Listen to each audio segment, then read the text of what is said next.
Hello everyone, this is Asajab and welcome back to another new video. So I hope you all are having a good time by the grace of Almighty. And yes, like as always, I'm also very fine. Today in this video I'm going to share with you about a very important structure of spoken English. Actually আজকের ভিডিওতে আমরা adjective দিয়ে sentence make করা শিখব।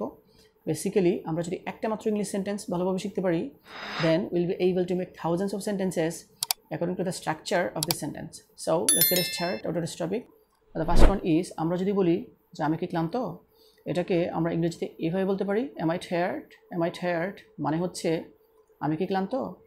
The next one is আমি কি কাজ করছি, এটাকে আমরা ইংরেজিতে এভাবে বলতে পারি am I working মানে হচ্ছে আমি কি কাজ করছি।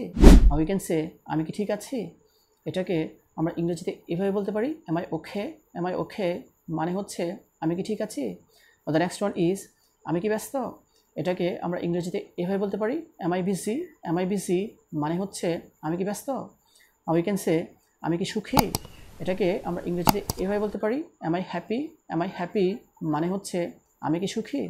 The next one is আমি কি ভাগ্যবান, এটাকে আমরা ইংরেজিতে এভাবে বলতে পারি am I lucky মানে হচ্ছে আমি কি ভাগ্যবান। Next one is আমি কি প্রস্তুত, এটাকে আমরা ইংরেজিতে এভাবে বলতে পারি am I ready মানে হচ্ছে আমি কি প্রস্তুত। Now we can say আমি কি অসুস্থ, এটাকে আমরা ইংরেজিতে এভাবে বলতে পারি am I sick মানে হচ্ছে আমি কি অসুস্থ। Now the next one is আমি কি অলস, এটাকে আমরা ইংরেজিতে এভাবে বলতে পারি am I lazy মানে হচ্ছে আমি কি অলস। Now the next one is আমি কি বোকা, এটাকে আমরা ইংরেজিতে এভাবে বলতে পারি am I fool মানে হচ্ছে আমি কি বোকা। Now the next one is আমি কি ফিট, এটাকে আমরা ইংরেজিতে এভাবে বলতে পারি am I fit মানে হচ্ছে আমি কি fit.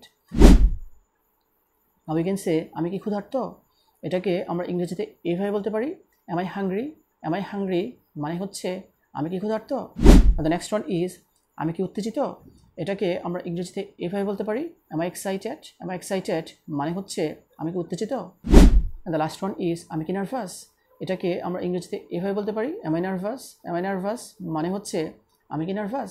So this is actually the structure, the sentences that I wanted to share with you.